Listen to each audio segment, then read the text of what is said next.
How'd you meet Bill Burr? How'd you come across him? You guys do a podcast together. Anything better? Yeah. So I opened for Bill years ago, like probably 2006, 2007, and he heard laughs. He didn't see. He goes, "Man, were you the other guy on the show? I'm here." He's like, "I'm gonna watch.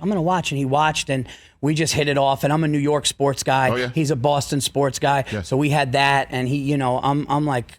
I'm younger. I'm a generation under, so I think he kind of saw the East Coast kind of connection that we had with sports, and then that was the rest is history, man. Yeah, I always, when he comes on here, we have conversations, and he accuses me of trying to trigger him.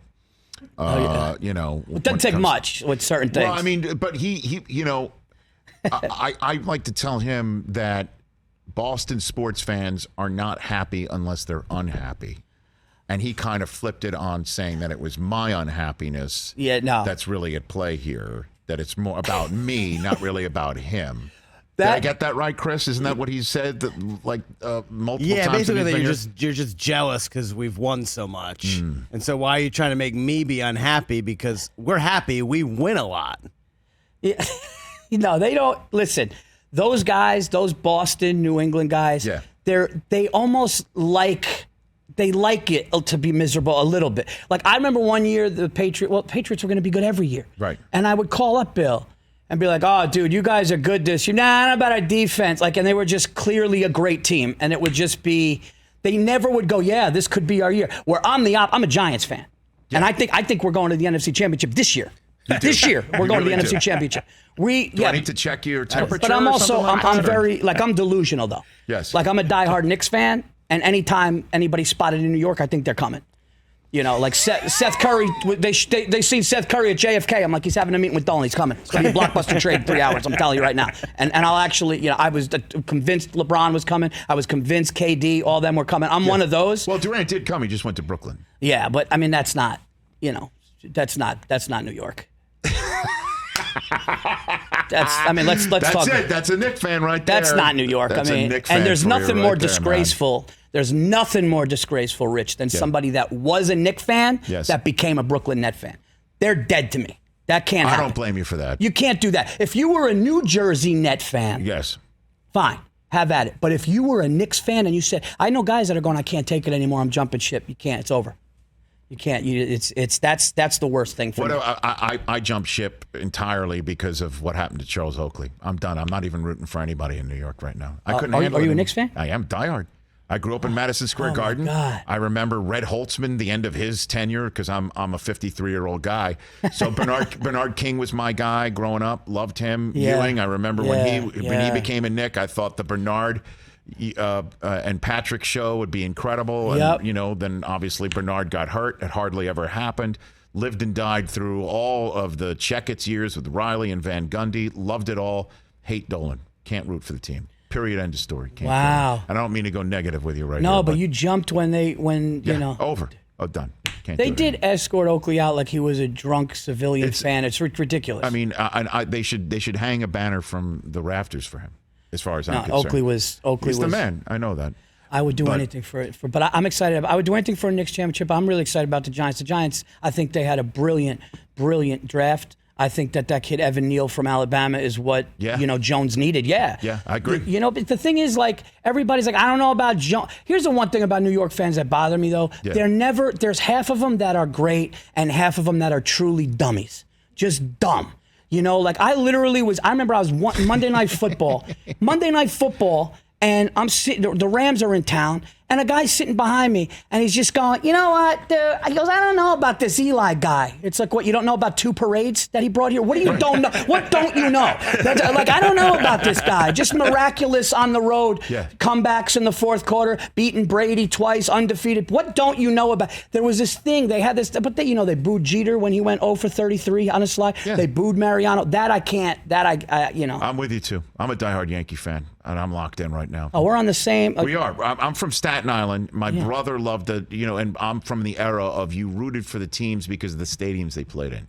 So my brother was a Met, Jet, and Nick. That's what he was, a Met, Jet, and Nick. Yeah. And so I got into the Jets, and then I realized the Mets weren't winning jack, And then Thurman Munson became my favorite player. Catfish Hunter came to the Yankees, and then Reggie right after, 76, 77, 78. I've been locked in ever since. Yeah. Ever since. And I love those guys. And it's interesting, Paul Virzi here on the Rich Eisen Show. What you said just moments ago about you would call up Bill Burr and you'd say to Bill, and again, you guys do the Anything Better podcast together.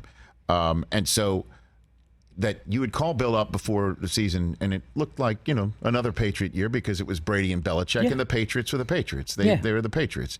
And he's like, I don't like the defense. I don't like the defense. And you're like sitting there, what are you talking about? And the interesting thing is right there, it proves my point that Boston fans are not happy unless they're unhappy. And then when they say that, I don't believe in the defense, there's got a problem. And then suddenly they rip off 10 wins in a row. And then suddenly it's like, nobody ever believed in us. Right. They flip it right on its head.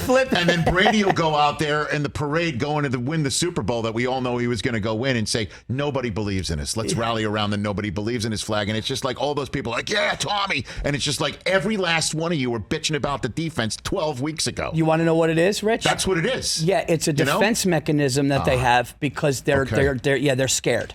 They're scared, and down. It's a deep down inside. It's like a child who doesn't want to be hurt. So that's what they do. And then when good things happen, they can gloat and blame it on other people. Yeah, don't take responsibility for their own doubts. You're getting me fired up, dude. Right? This is it. We've cracked the code. Yeah, and tell that to Burr next time. Will you please? We've gotten into arguments. I remember I was at State College. Performing. Okay. And I walk into the hotel, and this is when I started moving up in the business, and I didn't like the hotel room. Okay. Not that I'm a diva, but it's like, I'm not staying here. All right. Look at this. There's a rug. It looked like 1997. I'm like, I'm not staying here. So I'm on the phone with Burr, and I go, we're just talking, and I go, hey, man, I'm sorry. Just give me a second. And he goes, what's wrong? I go, this room's terrible. This is, I'm not staying. And Bill goes, listen, man, you're making moves. You're coming up. Go to another hotel. I go, yeah, and you know what? You're right. And I put my bag down, and I'm about to get off the phone with him. We got into an argument about Montana Brady.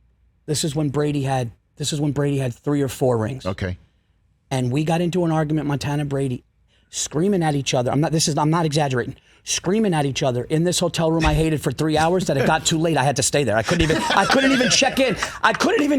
I had to stay because of the lunacy that went on. The insults, the screaming, and I stayed in a horrible hotel room because I yelled with him for 3 hours. And I assume you took the Montana side of things? No. You took the Brady side of things? Yeah.